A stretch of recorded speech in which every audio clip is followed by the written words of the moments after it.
प्रांजल खेवलकर दोषी असतील तर कारवाई व्हावी, मात्र कोणाला अडकवलं जात असेल तर सहन करणार नाही असा इशारा एकनाथ खडसेने दिलाय. तर प्रत्येक वेळेला षडयंत्र तुमच्या सोबतच कसं होतं असा सवाल मंत्री गिरीश महाजनांनी केलाय.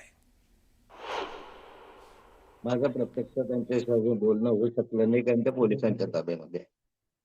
माझं या निमित्तानं म्हणणं आहे की अगर आणखी जर ती खरी रेव पार्टी असेल आणि त्या रेव पार्टीमध्ये आमचे जावई जर त्या ठिकाणी गुन्हेगार असतील तर मी त्यांचं समर्थन करणार नाही. पण पोलीस यंत्रणेने या ठिकाणी प्रामाणिकपणे तपास करावाची अपेक्षा आहे. कारण बऱ्याचदा असं होतं की पोलीस काही करू शकतात की भावना जन्म माणसामध्ये आहे.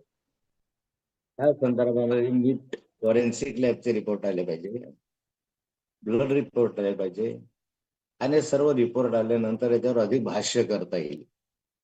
अपुऱ्या माहितीच्या आधारावर अधिक भाष्य करणं चुकीचं होईल. मग त्यांनी यांना अलर्ट करायचं होतं ना जावई बापूंना. त्यांनी त्यांना सांगायचं होतं की बाबा थोडंसं असं सांभाळा, असं काय असं होण्याची शक्यता आहे. मला वाटतं या गोष्टीला कुठे अर्थ नाहीये. जे झालंय ते आपण मान्य केलं पाहिजे आणि ठीक आहे, तपासाचा भाग आहे हा. कोणी चूक केली असेल तर तिच्या गळ्यात पडेल. मला असं वाटतं की नेहमी असंच बोलणं की काही झालं की यांनी केलं, काही झालं की त्यांनी केलं, काही झालं की हे षडयंत्र आहे.